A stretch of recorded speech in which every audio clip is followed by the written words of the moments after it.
أعوذ بالله من الشيطان الرجيم بسم الله الرحمن الرحيم كل من عليها فان ويبقى وجه ربك ذو الجلال والإكرام صدق الله العظيم. مونږ نن د مجاهد اسلام سېنیټر مشتاق احمد خان صاحب باندې یو لوی عظیم غم راغلی دی.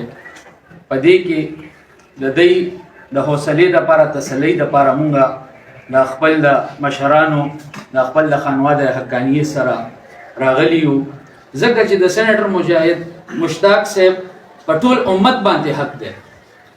دی چې د کوم کاز دپاره لګیا دي، د کوم کلمه حق چې کوم دی په د سېنیټ په ایوان کې هم بلنده کړې ده او اوس په هر محاذ کې لګیا دي چې کلمه حق بلندوي. او مونږ چې د دوی تکرونه اورو الحمدلله فخر راته محسوسېږي. نو زمونږ د والد صاحب او زمونږ د نیکه سره په دې عظیم مشن کې د یو ځای ول په دې رشتې باندې مونږ ته فخر دی او الحمدلله دا تعلق په دې سره نسل در نسل برقرار دی.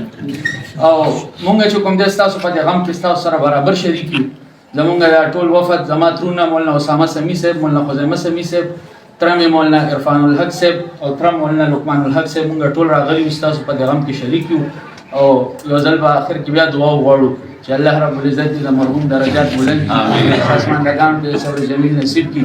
او د عظیم کاز دپاره سېنیټر مشتاق صاحب چې لګیا دی، الله رب العزت د دوی هم حفاظت وفرمایي او دوی نه ډېر زیات د دین اسلام او د پاکستان د خدمت کار واخلي.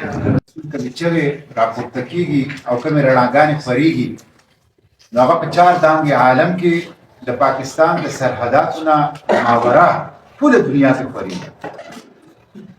او دا یو ډېر لوی اعزاز دی زموږ د دې خاورې دپاره، زموږ د دې قوم دپاره.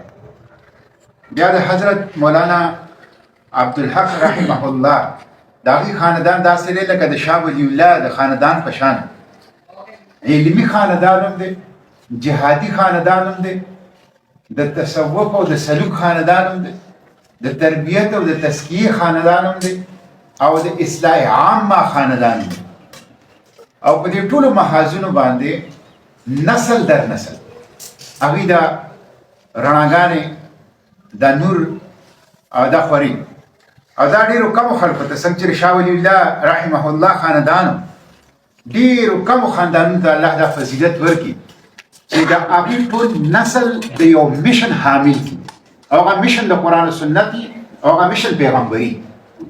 نو دا د دې اعزاز دی زموږ ورسره د اسلام په رشته باندې مینه، د قرآن و سنت او د خپل پیغمبر صلی الله علیه وسلم سره د مینې محبت د هغې په بنیاد باندې مینه ده. او دا د ټول نه طاقتوره مینه ده او د ټول نه قوي رشته ده چې دا په دې دنیا کې وي او په آخرت کې وي. دا په دې دنیا کې ختمېږي نه، دا تر آخرته پورې ځي. نو زه په دې باندې ډېر زیات حوصله محسوسوم چې نن دا ټول خاندان ما راغلی دی او زه د دې په حق کې نه وم چې دې د مدرسې نه راووځي.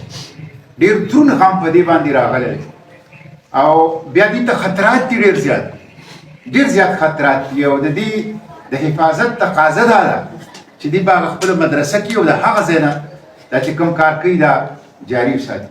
خو دا د دې محبت دی، اخلاص دی، دا زما دپاره یو اعزاز دی چې دا ټول خاندان دا مولانا عبدالحق ثاني د هغې په